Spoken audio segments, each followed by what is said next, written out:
अस्सलाम वालेकुम। आज हम पढ़ेंगे tissue culture. Tissue culture. Tissue culture एक मॉडर्न टेक्निक्स है जिसकी मदद से हम प्लांट के एक पार्ट से या एक सेल से या एक टिश्यू से पूरा ऑर्गेनिज्म डेवलप करते हैं। ये मॉडर्न टेक्निक्स है और इसमें हम डिज़ायर्ड क्वालिटी के जितने प्लांट हैं वो ऑब्टेन करते हैं। एनिमल में इसका इतना नहीं यूज़, लेकिन प्लांट में हम इसको यूज़ करते हैं। इसका डेफिनेशन कैसे करेंगे? अ टेक्निक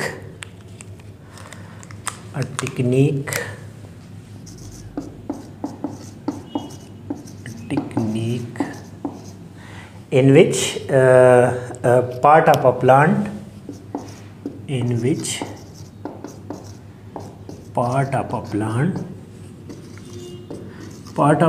से मतलब क्या हुआ कि कुछ सेल्स है, टिश्यू है, फ्रेगमेंट है, इज ट्रीटेड विथ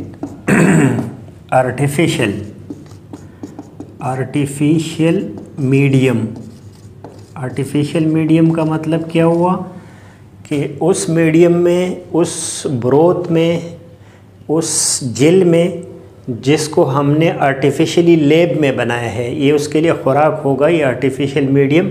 तो इसी के साथ ट्रीट करेंगे ऑर्गेनिज्म के पार्ट को। किस लिए? In order to produce whole plant.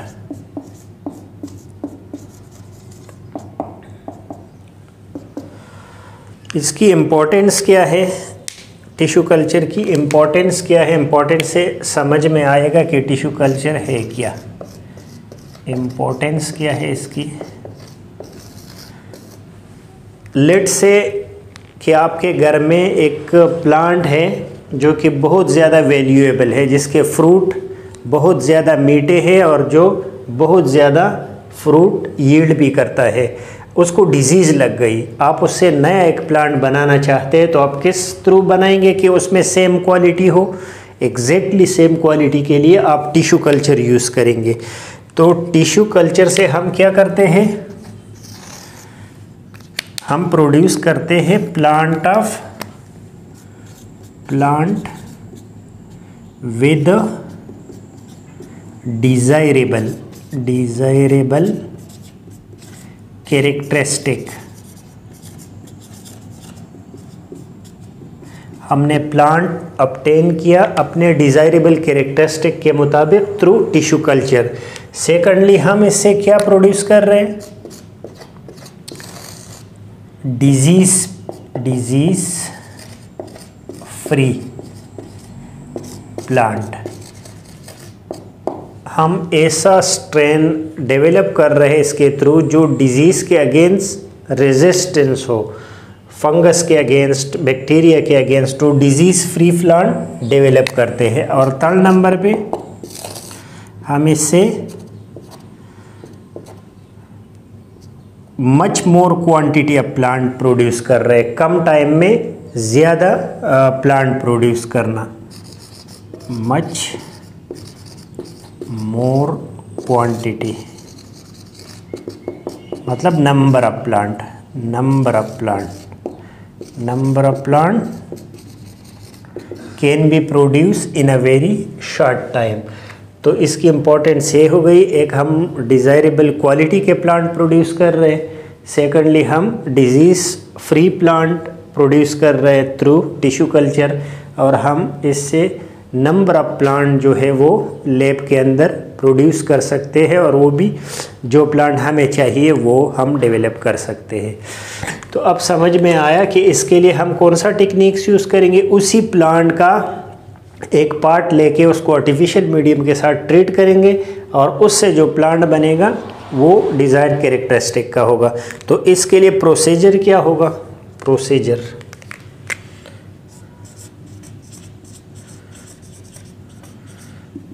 में आपने कुछ बोल्ड पॉइंट इसके लिए याद करने हैं, जैसे फर्स्ट नंबर पे एक्सप्लांट। सबसे पहले हम एक्सप्लांट वो पार्ट है प्लांट का जो हमने ले लिया है और हम इसको फर्दर प्लांट में डेवलप करेंगे। ये अभी एक्सप्लांट है, इसको प्लांट में डेवलप होना है, तो इसकी सिलेक्शन कहाँ से करेंगे? Selection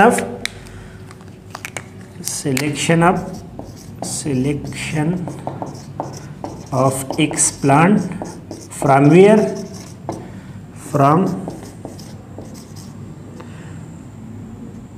rapidly growing area. Plant का जो रैपिडली ग्रोइंग एरिया है, जैसे टिप्स हो गया, शूट का टिप हो गया, तो रैपिडली ग्रोइंग एरिया से हमने टिश्यू का सिलेक्शन किया और उसी टिश्यू का नाम क्या हो गया? एक्सप्लांट। सेकेंडली एक्सप्लांट के साथ क्या करेंगे? Sterilisation of the explant. Sterilisation क्यों करेंगे? क्योंकि इन्वायरमेंट में कंटामिनेशन है बहुत ज़्यादा। आप ये प्लांट का पार्ट ले रहे हो, या तो इसमें पहले से कोई डिजीज़ हो सकती है या ये कंटामिनेट हो गया किसी पैथोजन से, माइक्रोब से, तो आप इसके लिए स्टरलाइजेशन करोगे। ताकि स्टरलाइजेशन का मतलब क्या है? इसको आप जर्म फ्री करो। स्टरलाइजेशन के थ्रू आप जर्म फ्री कर सकते हो। यहाँ पर जो हम स्टरलाइजेशन यूज़ करते हैं वो ज़्यादातर केमिकल स्टरलाइजेशन होगा और इथेनॉल के थ्रू करते हैं। इथेनॉल सॉल्यूशन है जो कि एंटीसेप्टिक है, उसी के थ्रू जो एक्सप्लांट है उसकी स्टरलाइजेशन करते हैं।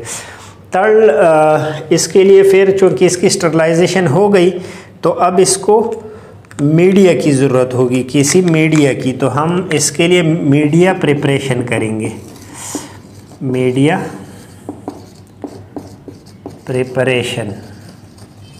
मीडिया प्रिपरेशन का मतलब है कि हम इसके लिए आर्टिफिशियल मीडियम डिज़ाइन करेंगे जिसमें ये एक्सप्लांट ग्रो करेगा।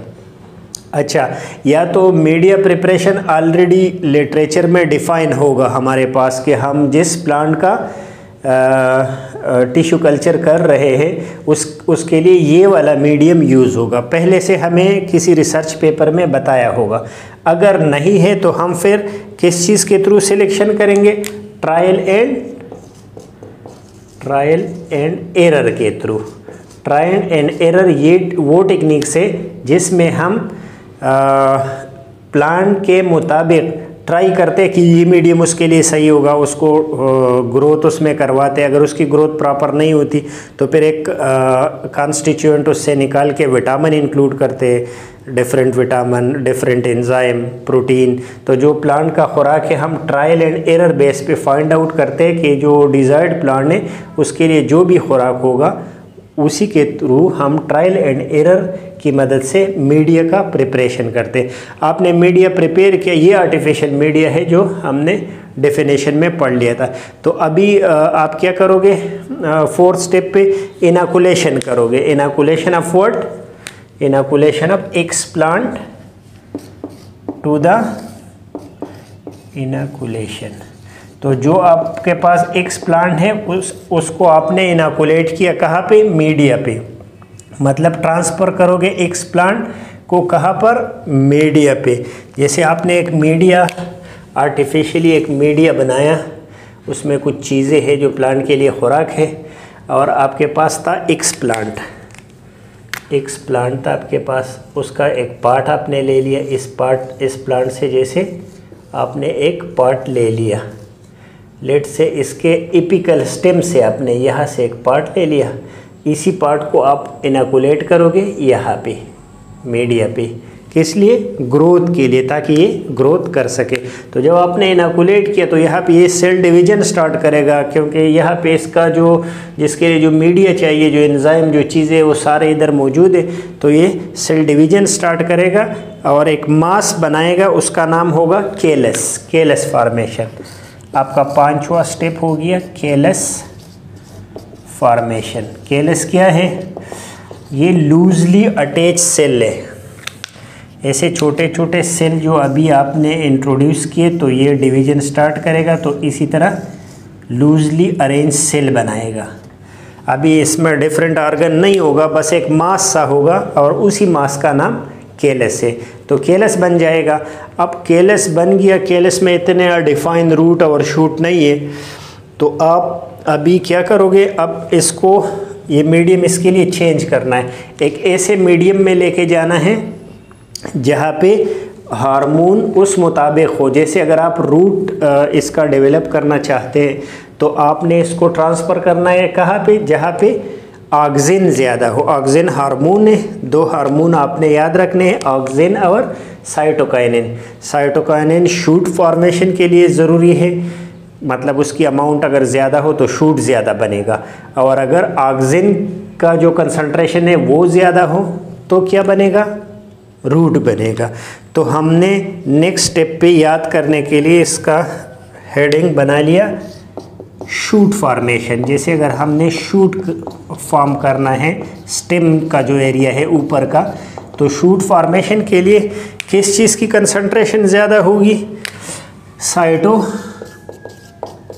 का, साइटोकाइनिन की रेशो ज़्यादा होगी और ऑक्सिन की कम होगी। दोनों हार्मोन प्रेजेंट होंगे मीडिया में, लेकिन साइटोकाइनिन ज़्यादा होगा और ऑक्सिन कम, तो शूट फॉर्म होगा। नेक्स्ट स्टेप पे फिर क्या करेंगे, 7 नंबर पे, जैसे रूट फॉर्मेशन आप कर रहे हो, रूट फॉर्मेशन, तो रूट के लिए हमने पहले बता दिया कि आपके पास कौन सा चाहिए, ऑक्सिन की रेशो ज़्यादा होना चाहिए, ऑक्सिन की रेशो ज़्यादा होगी और साइटोकाइनिन की कम। आप ऐसे मीडिया में इसको ट्रांसफ़र करेंगे जहाँ पे ऑक्सिन ज़्यादा है और साइटोकाइनिन कम है, तो इसकी रूट बनेगी। अच्छा, शूट और रूट बन गया तो मतलब प्लांट बन गया। अब इसको जो जिस फ्लास्क में आप इसको स्टडी कर रहे हो, तो उस फ्लास्क से इसको रिमूव आउट करना है, तो उसको बोलेंगे डीफ्लास्क्ड, डीफ्लास्क्ड करेंगे, डीफ्लास्क्ड। और कहाँ पे लेके जाएंगे, पॉटेड अप करेंगे, गमले में लगाएंगे, पॉटेड अप। लेकिन एक बात यहाँ पे याद रखना है आपने, क्योंकि ये प्लांट अभी नया नया बन गया, तो इसके ऊपर जो क्यूटिकल है वो अभी नहीं बना होगा, जो वैक्स का लेयर होता है, तो इवापोरेशन के चांसेस ज़्यादा है। तो इसको अभी लैब से आपने यू एनवायरनमेंट में नहीं लेके जाना है, पहले इसकी जो ह्यूमिडिटी है वो आपने स्लो कम करना है। ह्यूमिडिटी किस चीज़ में कम करेंगे, हमने अपरेटस नहीं पढ़ लिया ना, इसके अपरेटस है वो अभी पढ़ लेंगे। तो इसको पॉटेड अप करना है, फिर गमले में, और फिर आप ट्रांसफ़र कर सकते हो, ये इसकी कल्टीवेशन कर सकते हो। तो ये आपका प्लांट बन गया इसी तरीके से। क्वेश्चन में आपने इसके साथ अपरेटस भी लिखने हैं कि कौन कौन से अपरेटस आप यूज़ करोगे।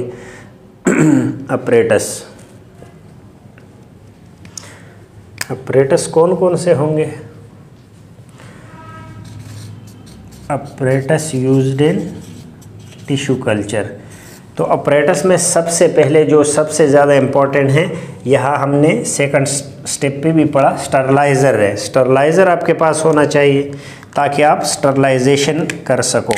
स्टरलाइज़र होगा, इनक्यूबेटर होगा जिसमें जो सारा टेम्परेचर और जो ह्यूमिडिटी है वो कंट्रोल होगा। इनक्यूबेटर आप रखेंगे अपने पास। सेंट्रीफ्यूज मशीन होगा, सेंट्रीफ्यूज मशीन आपका लगेगा। माइक्रोस्कोप लगेगा, लेकिन इन्वर्टेड माइक्रोस्कोप। इसके अलावा इन्वर्टेड माइक्रोस्कोप के अलावा आपके पास रेफ्रिजरेटर होगा, रेफ्रिजरेटर, फ्रीज़र, और लिक्विड नाइट्रोजन होगा, लिक्विड नाइट्रोजन। ये भी कोल्ड रखने के लिए लिक्विड नाइट्रोजन भी यूज़ होता है। रेफ्रिजरेटर भी है आपके पास। और इसके अलावा वाटर बाथ और सेल काउंटर। वाटर बाथ होगा, जानते हैं आप वाटर बाथ, और सेल काउंटर। ये आपके पास अपरेटस है जो आपने रखने हैं टिश्यू कल्चर को स्टडी करने के लिए। ये टेक्निक्स है जिसके थ्रू हम आर्टिफिशियल मीडियम के साथ प्लांट को ट्रीट करते हैं। प्लांट के किसी पार्ट को और उससे होल प्लांट ऑब्टेन करते हैं। इसका प्रोसीजर क्या है? सबसे पहले हम ऐसे पार्ट का सिलेक्शन करते हैं जिसमें ग्रोथ की चांसेस ज़्यादा हो, उसको बोलेंगे एक्सप्लांट। उसी का चूँकि वो कंटामिनेटेड होगा तो स्टरलाइजेशन करेंगे, मीडिया प्रिपरेशन करेंगे according to the need of plant, कि उसके लिए जो चाहिए वो करेंगे। इनोकुलेशन करेंगे, हम एक्स प्लांट को ट्रांसफ़र करेंगे यहाँ से मीडियम के ऊपर। ग्रोथ स्टार्ट करेगा तो एक मास बनेगा, उसी मास का नाम होगा केलस। केलस के बाद रूट और शूट फॉर्मेशन है, तो रूट फॉर्मेशन के लिए हम ऑक्सिन के कंसंट्रेशन को ज़्यादा रखेंगे और शूट फॉर्मेशन के लिए साइटोकाइनिन की। फिर ये प्लांट बना, प्लांट को फिर डीफ्लास्ट करके पॉटेड अप करेंगे और इन्वायरमेंट में humidity slow Aahista Aahista gradually slow करके इसको इन्वायरमेंट में ट्रांसफ़र करेंगे। तो इसकी इम्पॉर्टेंस ये है कि हमें जो प्लांट चाहिए डिज़ायरेबल कैरेक्टरिस्टिक के, वो हम अपने पसंद के मुताबिक, ये मनपसंद प्लांट बनेगा, डिजीज़ फ्री प्लांट बनेगा और मच मोर क्वांटिटी बनेगा कम टाइम में लैब के अंदर। अपरेटस आपको चाहिए steriliser, incubator, centrifuge machine, inverted microscope, refrigerator, freezer, liquid nitrogen, water bath, cell counter. और ये हो गया ऑल अबाउट टिश्यू कल्चर। शुक्रिया।